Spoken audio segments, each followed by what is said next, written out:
All right, lesson 28, I will transition from four partial products to the standard algorithm for two-digit by two-digit multiplication. So today we're going to transition away from partial products fully into standard algorithm for two-digit by two-digit multiplication. We started it in lesson 37, and today we're going to fully transition. So go ahead and get your math journal ready. I want you to go ahead and put today's date in lesson 28, two-digit by two-digit multiplication.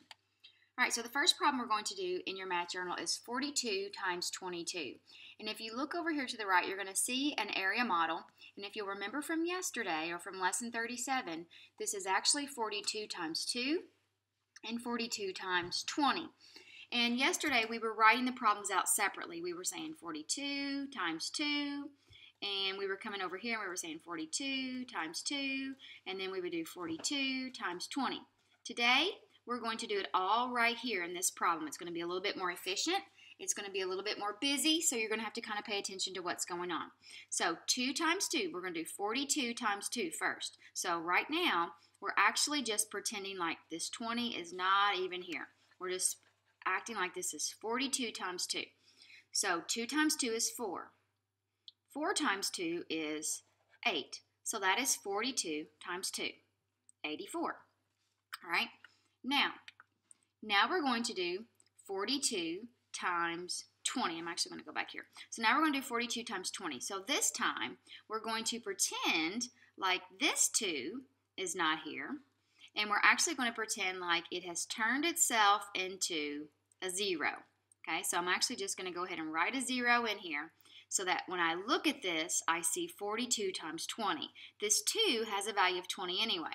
So when I do 42 times 20, I know I'm going to do 42 times 2, but I'm going to add a 0. So I'm going to put down my 0 first. You always have to remember that 0, else your answer will be wrong. So now I've got 2 times 2, which is 4, and I've got 4 times 2, which is 8, and now I'm going to add it together. So I have 4 plus 0 is 4, 8 plus 4 is 12, and 1 plus 8, which is 9, so I have 924. This is standard algorithm.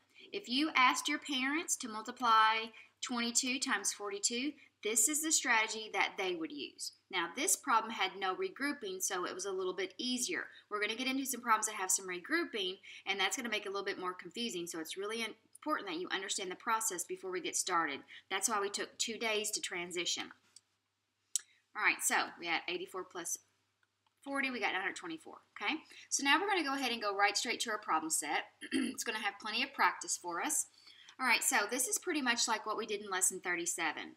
We have 54 times 23. So we have 54 times 3, and we have 54 times 20. So, and you can see here we've got some distributive property here, and we've got 23 times 54. So this would be 3 54s and 20 54s because it's basically 54 times 3, 54 times 20. So 54 times 3 is 54 3 times and 54 20 times. So that's what this means. So now when we do 54 times 3, so we've got 3 times 54, and then we've got 20 times 54. So if you remember, when we first do this, we're kind of going to pretend that this 2's not even here. And we're going to do 54 times 3. So 4 times 3 is 12. This is where it gets a little bit tricky because you have to use some regrouping. So I have to carry the 1. 5 times 3 is 15, plus 1 is 16. Now, I have to go up here and draw a line through this 1 because that 1 is no longer valid. I don't need it anymore. If I leave that 1 there, I'm going to get the next part wrong because now I'm going to do 54 times 20. So I don't need that 1 anymore. So remember, we're pretending that this 3 is a 0. So I'm going to do 54 times 20. I have to put down my 0. 4 times 2 is 8. 5 times 2 is 10. Okay, so you can see if you thought that that 1 was part of this problem and you added it, you would have 11 here, and that would get you the wrong answer. So now I'm going to add these two partial products together. That gives me 2. 14, carry the 1, which is 2. I have 1,242. Now it says, express 46 and 54 as two partial products. Oops, that looks weird. Okay, express 46 times 54 as two partial products using the distributive property. So we're going to do the exact same thing, only this time it's 54 times 46. All right, so 46 times 54. So if you look over here, this is 54 times 6. So I have 6 54s, and I have 40 54s. All right, so this is 6 times 54, 40 times 54. Now I'm going to do 54 times 6. So remember, I'm pretending that this 4 isn't here. So 4 times 6 is 24. 5 times 6 is 30, plus 2 is 32. Now it's really important that you mark this out. That's no longer valid, because now I'm going to do 54 times 40. So I'm pretending that this 6 is actually a 0. So I'm going to go ahead and put down my 0. 4 times 4 is 16. This time I'm carrying a 1.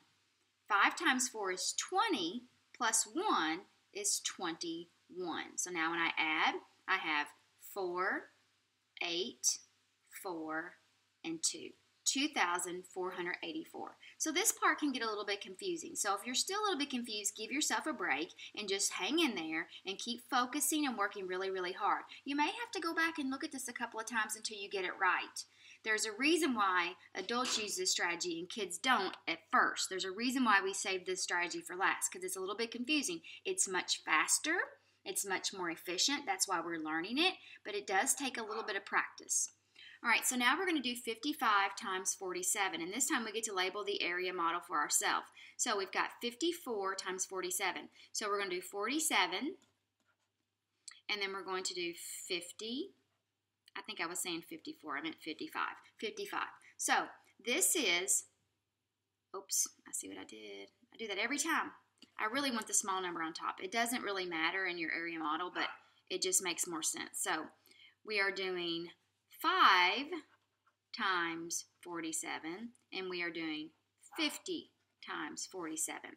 So 5 times 47, 50 times 47. So let's do 47 times 5. So 7 times 5 is 35. Now remember, we're not looking at this 5 yet.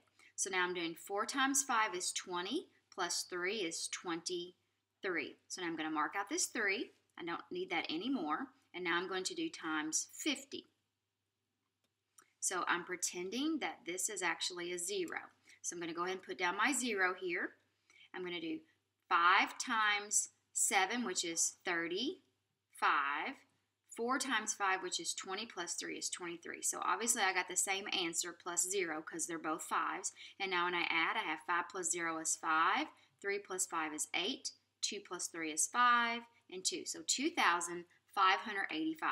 So this is standard algorithm. So when you master this, you'll be multiplying just like your parents. All right, so let's take a look at this one. They've taken away the area model now, and we're just using two partial products. So I've got 58 times 45. So this is 5 times 58, 40 times 58. So when I do 58 times 5, I'm pretending this 4 isn't here, and I'm doing 8 times 5, which is 40.